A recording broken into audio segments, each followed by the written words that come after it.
I think I purchased the worst $300 Yamaha Badger in the world. I kind of regret bringing this home, but we've had such good luck on the last one. You know, we bought it. We thought it needed a rebuild. It didn't. We adjusted a valve and it ran perfect. So I thought, you know, same thing with this one. Well, we get it home. Check this out. First of all, the plastics are all just sitting on it. Look at the seat. You can see the moss growing on the side. It sat outside in the woods for, he said, at least 4 years. This, I mean, comes with a battery. Think we can bring that back? Probably not.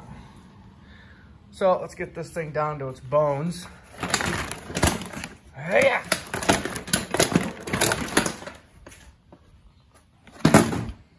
There's the plastics.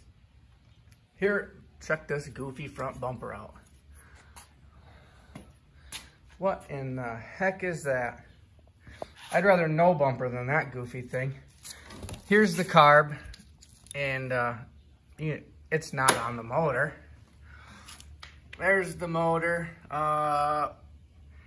The guy bought it for $400, paid a guy to go through the top end. He put new parts in, did something, got it together, never ran. Here is the bag of parts I got with it. This must be an old cylinder. If you look in there, it's moisture must have gotten in the bag. That cylinder's toast, but it doesn't look like it was blown up if this is the old cylinder. Ripped up intake, and I mean, look at this piston. It's got marks on it from sitting in the bag. Maybe a couple of score marks there, but you can't feel them with your fingernail. That's never gonna fit in there again with that rust. What else did we get? All right, a second intake that's not ripped. Our little intake dealio. A gasket that's unusable and some rusty bolts. That's what came with the quad. Not gonna lie, I'm gonna try to get this thing running without spending $1. Obviously, we'll have to put oil in it, you know, stuff like that. But I want to try to do it without buying an engine part. I think I might be able to. Another thing we've got going against us is completely locked up, won't roll. I don't know if it's stuck in gear. I can't get that to rock back and forth enough to shift gears. So we've got a locked up motor, most likely, maybe. It is electric start. It's shaft drive, so I don't know what could be froze up. I did pull this plug. Check this out. This was actually, this made me feel better. Look at that fluid. It's like brand new. So it's got new fluid in the rear end. With the rear end's not locked up, I don't believe. Everything's here as far as electronics. All that's here. Gas tank needs to come off. We got a toggle switch here that I don't know what does. Throttle is not stuck, so the carb's been hanging like this for years. So we're definitely gonna have to go through that. And you know, anytime a motor sits outside for years without a carburetor on it, we can pretty much bet there's issues. First things first, I think we gotta pull the top end. Oh, that reminds me. You remember the last Yamaha Badger or the Yamaha Champ we bought? I thought it was a Yamaha Badger when I bought it, so I bought a top end for it. We never needed it because we adjusted the valves. So this is sitting here, has been on my shelf. You can see I had it marked for the years. Yamaha 80cc Raptor YFM 80 top end. So we've got a top end, we've got a Chinese spark plug, If need be, we'll throw that on there. I can't believe the head's too messed up. We may need a valve. The previous owner said, I bought it for $400. My buddy took it. He fixed it up for me. It never ran. My buddy says he thinks it needs a valve. The way the motor's locked up, I'm thinking the piston's topped out on a valve right now because I can't get it to turn over. It won't do anything. Obviously that rear end not spinning probably means it's in gear. I'm gonna peel this cover off. We'll look inside here, see if we can't see anything. Second thing I'm noticing is you can see that gasket maker. Instead of a new base gasket, looks like they gooped it. I know some people will run a new base gasket and goop it, like 2 Vintage does on his channel. He always runs a little bit of goop on the base gasket. I never do, unless that surface is really marred up, but I think we can have this head off in about 5 minutes. First glance, we've got water in the cylinder. Head looks good. That valve right there looks iffy. That one looks like it might be sealing. We need to spray some fluid in there. Damn it, I might have to buy a valve for this thing. You can see something was beating around right there, just on that side.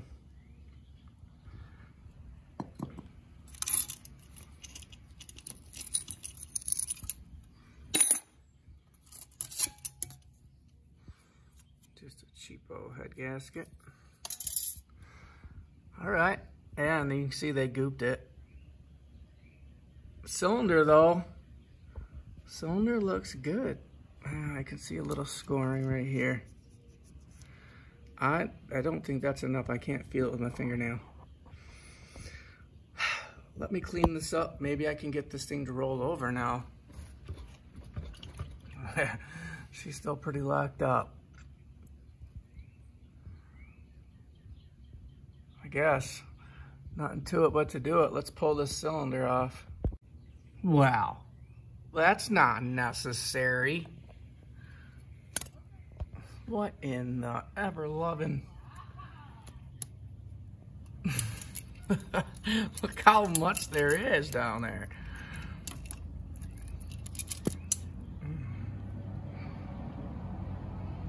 It'll never leak.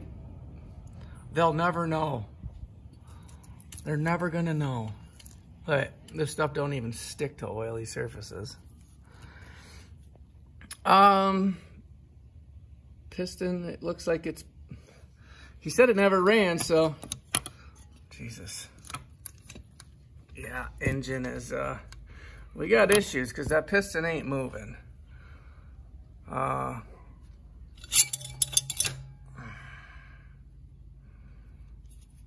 Water in the cylinder. What's that black mark? A buildup of shit. That's where the piston has sat for a long time. All right. Well, at least we're in there, boys. I gotta clean this up. Let me do this. All right, we are pretty much cleaned up. Another thing I noticed, you see that arrow on the piston?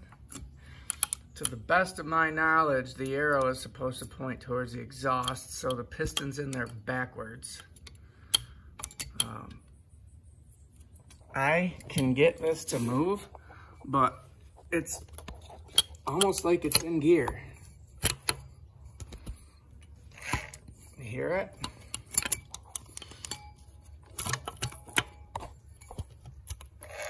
Oh, what is that? I'm gonna have to play with this. I might have to take this cover off. Get that clutch opened up, because rolling this motor over ought to roll the gears just enough to get this in neutral. Right now I've got no neutral, so I gotta play with this. I can't do it with one hand. I think we got a stuck in gear problem. It's not locked up because I can pull this thing over easily.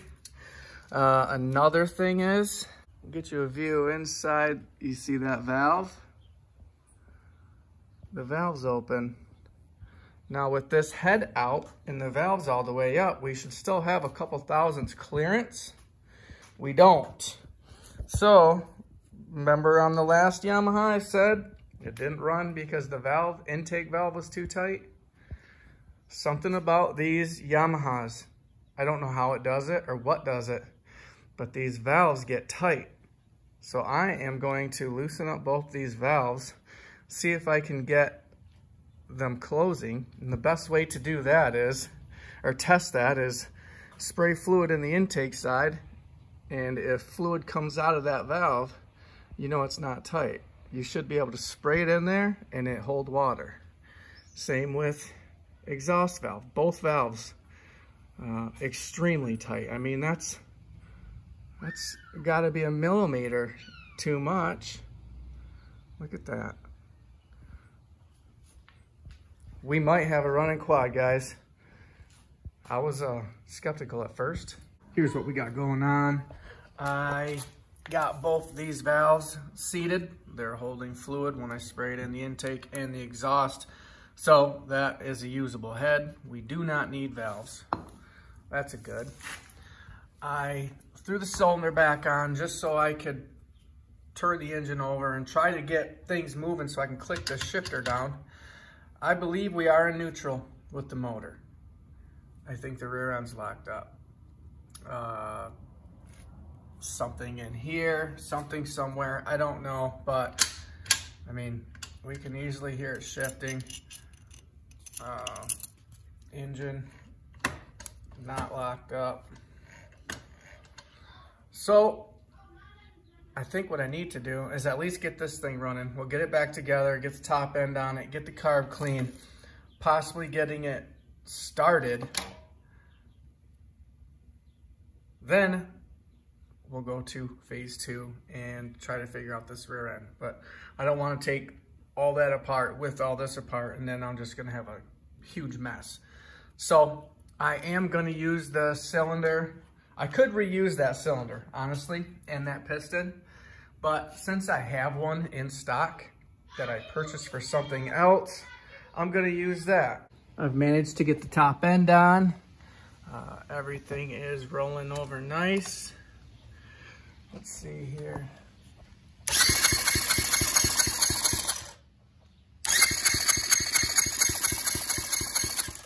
We've got spark. I just checked that. I just pulled the carb off here. I don't know what this tape is doing. That's sketchy. I've got the carb on the bench. I just opened it up and this is what it looks like on the inside. So that one ran. Can't see through there. Oh, you can see through that one. I'm gonna tear into this and I will show you what I come up with. Whoever worked on this thing last really did a doozy on the machine with the excessive amounts of gasket maker and all the gears, the chain, trying to use it as a base gasket. I went to put the carb on and these are the bolts for the carb and they just spin in the holes. He completely over tightened these. So the carb, you know, the carb's got to be tight. That's got to be airtight and it's not going to ever run right. So I think I found a bolt with a little coarser thread. I just ran it down in there and re-threaded that hole. This is kind of a Hail Mary attempt. I hope we can get this carb on here tight. We're going back in. Hopefully I get this carb on. We can get a first start. He also managed to lose the frickin' choke flap. Like, how do you lose the choke flap? This is pretty much the pile of parts I got with this thing. I'm not seeing it in there. So, interesting. We'll have to see how that does or what that does or how it runs without it. But I got the carb on. I I got those in there. I even put a little bit of gasket maker, Yamaha Bond 4. If you don't know, this stuff, best freaking stuff in the world. Have never ever had problems with it, never. This stuff is amazing. So I need to get some gas to it, and I want to try starting it. I think we're just going to try to shoot it through the carb and see what it does. Well, I had my doubts on the valves. I got them sealing, but once I rotated them a few times, it seemed like one of the valves wasn't seating. So I figured, you know, if we get it in there and it starts really moving, that valve would actually probably seat better than, you know, because it's not been raining 4 years. So I got it together, and it's got low compression. So I took my little compression tester, rigged up a leak down tester, and you just want to hear, you know, is air coming out of the crankcase and the rings are bad, or is it coming out of the valves? And listen.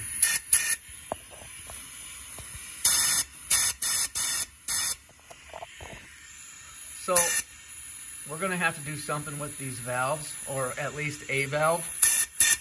I've checked them. They're not too tight. I mean, I got play, but I can definitely hear. I can definitely hear air. So looks like I'm peeling this head right back off. That's always a bummer, but you know, it's super quick on this thing. I can have it off in 10 minutes. I may have to take those valves out and, you know, lash them. I don't know. I gotta try to figure out. Maybe one of them's bent. Maybe he hooked it up, or he put it together, timing off, and just slightly bent the valve.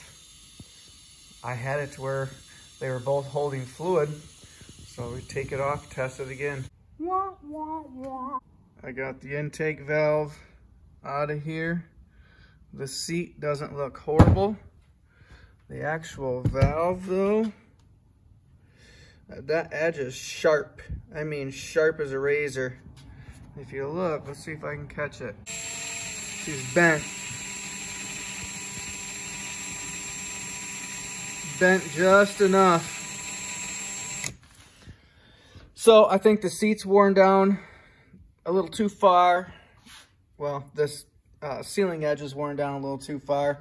It's a little bit bent, which is preventing sealage. That doesn't look horrible. Get some valve lash in there and clean that right up. I'm also going to pull the exhaust valve. I just bought 2 new valves, 14 bucks. So we weren't able to fix it without spending any money. How about we change it to, can we fix it for under 100 bucks? I don't know. I didn't expect the valves to be all wonky. It is what it is. I got valves coming tomorrow. Just bought that jalopy. That's a whole nother series. You'll have to look for it. I might as well just start on that project and put this one on ice. Amazon's got valves, 14 bucks overnight. They'll be here tomorrow, so we'll pick it up then.